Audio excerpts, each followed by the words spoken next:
Subscribe कीजिए सेविसर academy को और प्रेस कीजिए bell icon for more updates. हाँ दोस्तों, आज का जो मैंने ज्ञान वार्तालाप के अंतर्गत वाक्य लिया है वो वाक्य ये है कि निवेशक कम रकम से निवेश शुरू कर सकते हैं। Investors can begin investment with less amount. हाँ दोस्तों, ये वाक्य में बहुत सारी बातें हैं। इस वाक्य में मैंने जो कहा है कि निवेशक कम रकम से निवेश शुरू कर सकते हैं, इस वाक्य में दोस्तों वास्तविक रूप से आपके लिए एक सुधार का विषय है। एक सही मार्ग पर इन्वेस्टमेंट कैसे क्या किया जाए, उन बातों का समावेश आज के इस वाक्य के अंतर्गत होने वाला है। चलिए आपका ध्यान आकर्षित कर रहा हूँ इसी वाक्य के अंतर्गत। अक्सर क्या होता है दोस्तों कि मार्केट में जो इन्वेस्टमेंट का जो स्टार्टिंग पॉइंट ज़्यादातर लोग करते हैं, स्पेशली बिगिनर्स की बात करूँगा, या इवन जिनके पास फंड कोई अचानक या कोई पर्टिकुलर टाइम के बाद पैसा आ जाता है बड़े पैमाने पे, और लगातार उनका ध्यान मार्केट की तरफ, बहुत सारे ऐसे इन्वेस्टर्स हैं या नए बिगिनर्स हैं जो मार्केट में इन्वेस्ट तो नहीं करते हैं लेकिन देखते रहते हैं कि हाँ भाई मार्केट बढ़ रहा है, कभी बहुत ज़्यादा जा रहा है, कभी नीचे हो रहा है। तो इन बातों को देखकर कभी कोई शेयर प्राइस में, कहीं मीडिया में, कहीं न्यूज़ में या न्यूज़ चैनल में ये देख लेते हैं कि ये शेयर्स का भाव ये था और या आज यहाँ इतना हो गया। तब वो इन्वेस्टर जो कई दिनों से, कई महीनों से देखते रहते हैं, उनकी ये भावना होती है कि काश मैं सारा पैसा आज लगा दिया होता तो मेरा भी आज बहुत कुछ प्लस हो जाता। तो ये जो अंदर की भावनाएं हैं या जो बातें होती हैं, सोच होता है, वो एक दिलो दिमाग में दोस्तों एकत्रित होता रहता है, जमा होता है। और एक दिन ऐसा आता है कि भाई चलो ना, अभी बैंक में कितना है, 50-60 हज़ार रुपया, तो पूरा लगा दो 45 हज़ार रुपया। 5 हज़ार रुपया छोड़ के पूरा 45 हज़ार, मतलब 10%, 90% मार्केट में पूरा पैसा कोई स्टॉक को देख रहे हैं, ऊपर जा रहा है, ऊपर जा रहा है।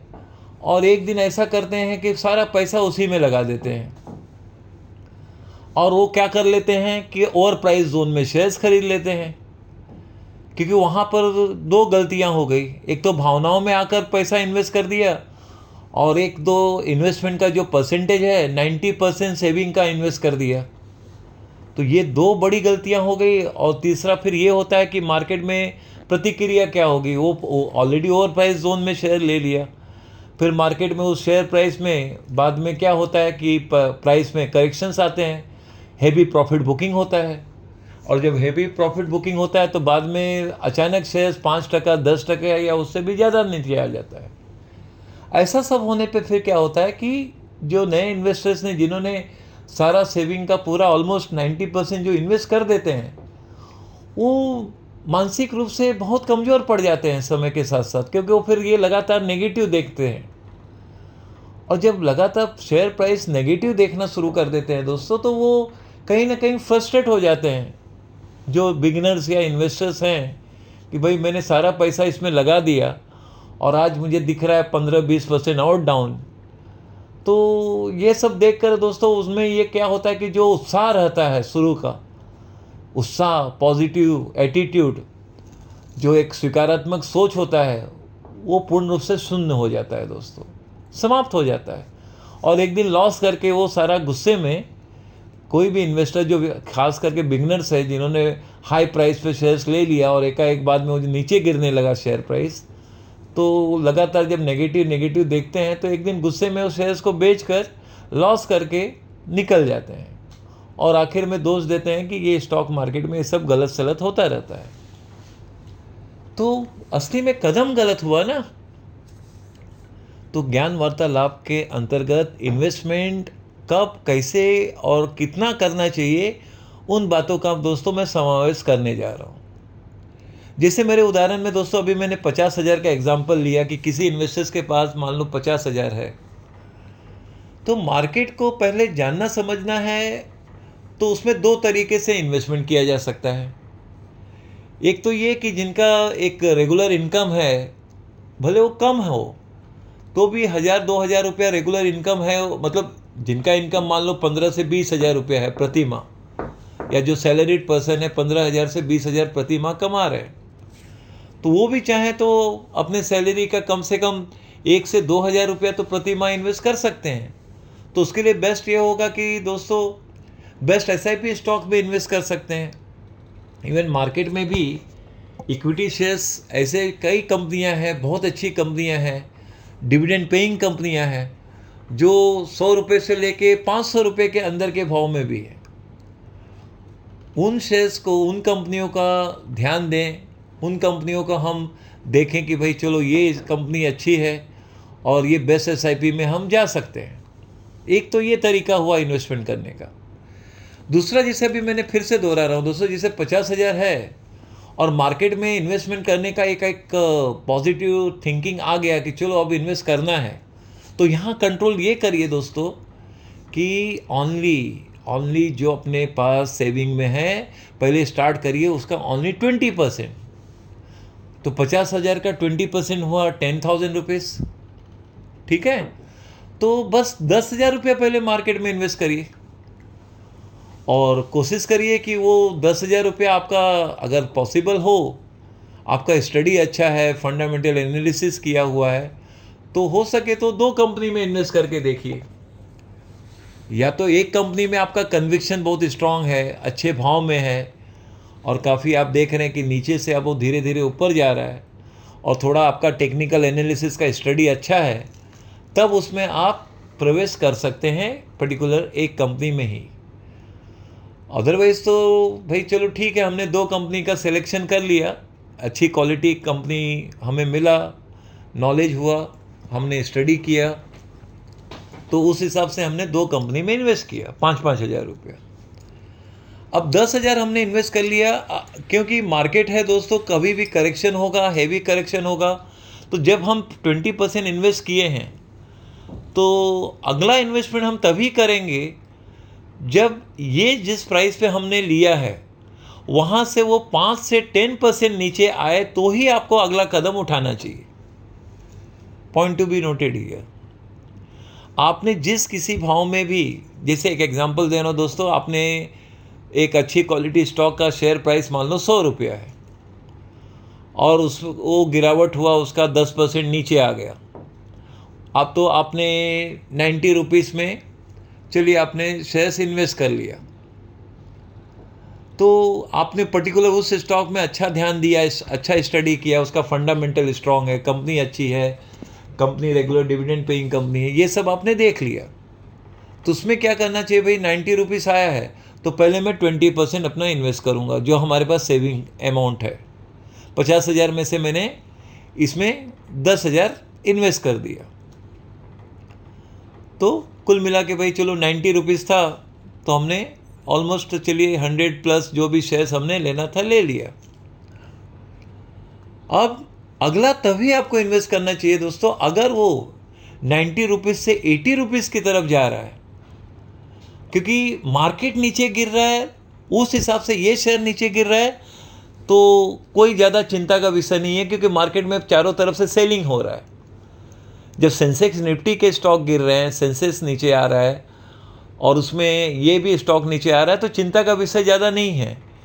हाँ, मार्केट लगातार ऊपर जा रहा है और ये शेयर्स नीचे जा रहे हैं, तब थोड़ा चिंता का विषय है। और कभी कभी शेयर्स में क्या होता है दोस्तों, एक लेवल पे जाके वहाँ प्रॉफिट बुकिंग होता है, उसे भी ज़रा देखना चाहिए। और कभी कभी वो हो सकता है उसमें हैवी प्रॉफिट बुकिंग होकर वो नीचे आ रहा है। कभी कभी आप ही देखिए, हाल ही में बहुत सारी कंपनियों के अच्छे रिजल्ट आए, लेकिन अच्छे रिजल्ट के बावजूद भी मार्केट प्राइस नीचे चला गया। कई उदाहरण है, बजाज फिनसर्व का देखिए, बजाज फाइनेंस का देखिए, सभी के रिजल्ट अच्छे आए, उसके बावजूद नीचे गिर गए। क्यों गिर गया?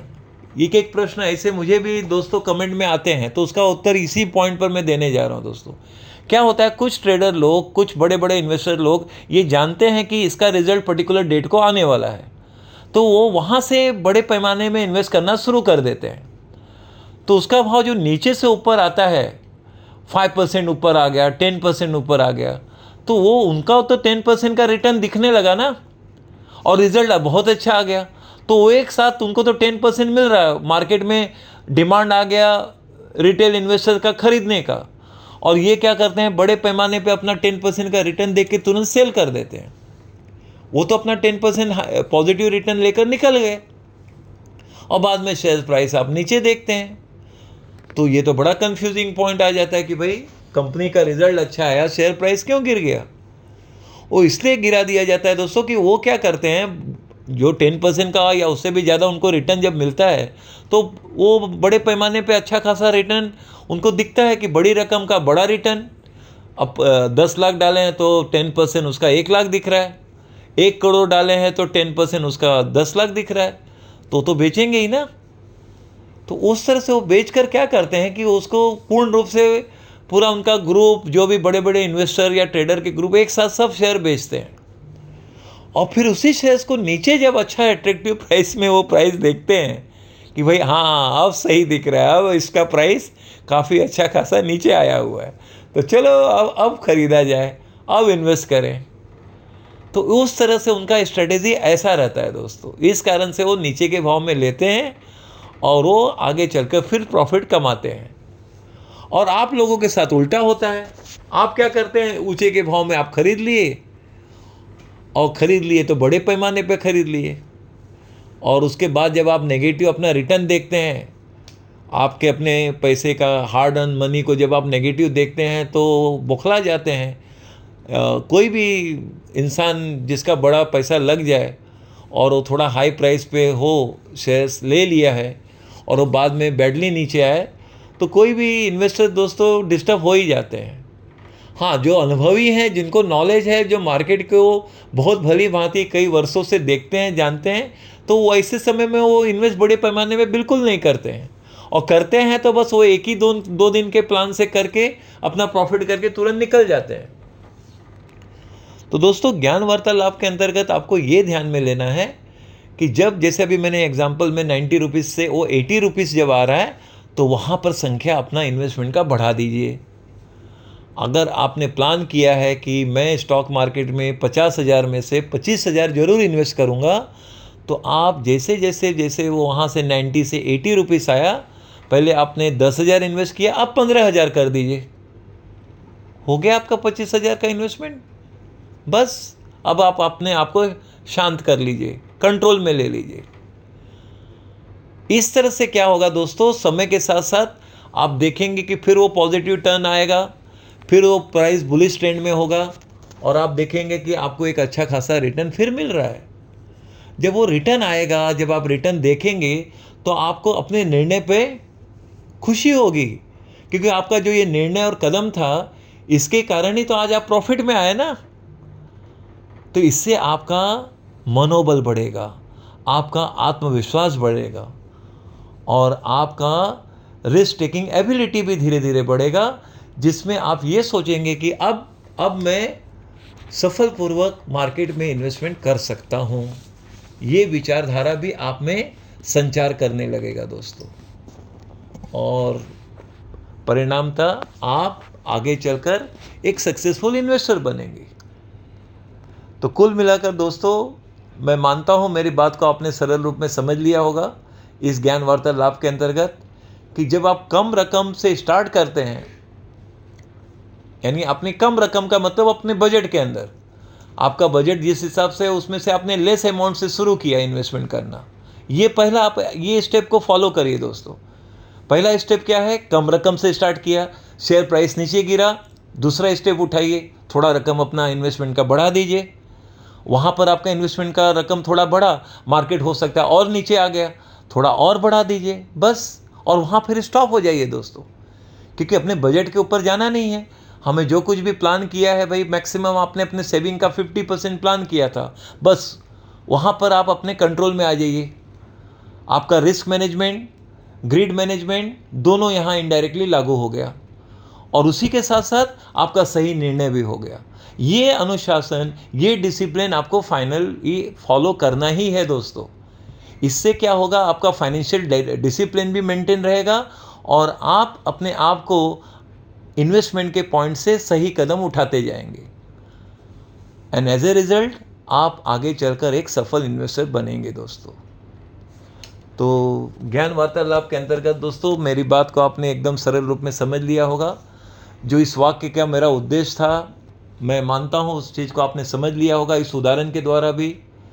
और इस तरह से दोस्तों, आप थोड़ी थोड़ी रकम से शुरू करिए, और रकम कुछ भी हो सकता है दोस्तों। जिनके पास बड़ा फंड है, सरप्लस फंड है, उनके लिए भी बड़ी रकम भी छोटी होती है दोस्तों।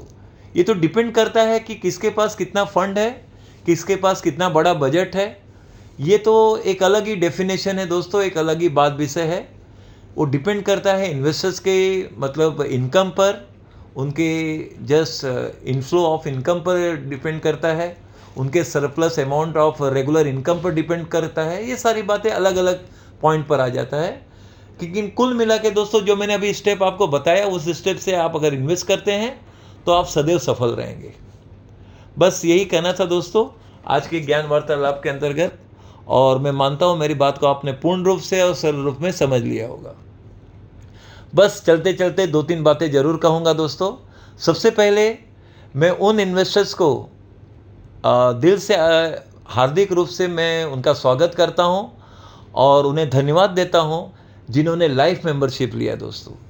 इस दौरान कुछ इन्वेस्टर्स ने लाइफ मेंबरशिप लिए, मैं उन्हें दिल से उनका यही कहूँगा, उनका जस्ट हार्दिक रूप से और पूर्ण रूप से उनको धन्यवाद देता हूँ कि आप हमेशा हमारे साथ आज एसोसिएट हुए हैं।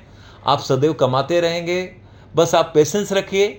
जो नए इन्वेस्टर्स लाइफ मेंबरशिप लिए हैं उनके लिए मेरा एक ही संदेश है कि वो थोड़ा पेशेंस रखें और वो सदैव पैसा हमारे लाइफ मेंबरशिप के अंतर्गत और मेंबरशिप के अंतर्गत सदैव कमाते रहेंगे और उनका पैसा सदैव मल्टीप्लाई होता रहेगा समय के साथ साथ। बस पेशेंस रखना बहुत ज़रूरी है। बहुत सारी कंपनियां थी दोस्तों, मैंने पिछली बार भी पिछले कुछ महीने पहले भी कुछ स्टॉक दिए थे मल्टीबैगर के, वो अचानक इस दौरान काफ़ी टचवुड बहुत अच्छा चले हैं। तो अभी हमारे फ्रेश 5 मल्टीबैगर स्टॉक हैं, 5 प्लेटिनम स्टॉक हैं। तो मैं दिल से चाहूँगा कि उसमें आप इन्वेस्टमेंट का प्लान करें। और एक प्लेटिनम स्टॉक के लिए तो मैं पिछले 1-2 वीडियो में बोल भी चुका हूँ कि उसमें आप ज़रूर इन्वेस्ट करिए दोस्तों, क्योंकि वो मुझे भविष्य के हिसाब से बहुत ही ज़्यादा सेफ, सिक्योर्ड और बहुत ही उसमें best return and highly growth रूप दिख रहा है भविष्य काल में। जिस कारण से मैं आपसे कह रहा हूँ कि एक प्लेटिनम स्टॉक में आप ज़रूर इन्वेस्ट करिए दोस्तों, और समय के साथ साथ आप स्वयं देखेंगे कि आप इसमें सफल हैं और सफल रहेंगे। और बाकी तो आपको मालूम ही है दोस्तों, 15 अगस्त लास्ट डेट है लाइफ मेंबरशिप के 50% डिस्काउंट के लिए। तो मुश्किल से कुछ ही दिन रह गए हैं, तो आप बस जिनको लेना है, जो करना चाहते हैं, वो जल्द से जल्द प्लान करें। तो 15 अगस्त के रात के 9 बजे तक जो भी लाइफ मेंबरशिप लेंगे उन्हें पॉजिटिवली कंसीडर कर लिया जाएगा। बस यही कहना था दोस्तों। और हमारा पोर्टफोलियो मैनेजमेंट सर्विस और मल्टीबैगर पोर्टफोलियो मैनेजमेंट सर्विस, उस सब कार्यों में हम पूर्ण रूप से शामिल हैं और समर्पित भी हैं। बस यही कहना था दोस्तों। और इससे संबंधित जो भी आपको जानकारी चाहिए, जो मैंने अभी बातें कहा, जो सर्विसेज के बारे में, आप उससे संबंधित जो भी आपको जानकारी चाहिए आप व्हाट्सएप में मैसेज कीजिए, आपको सारी जानकारी मिल जाएगी। चलिए फिर मिलते हैं।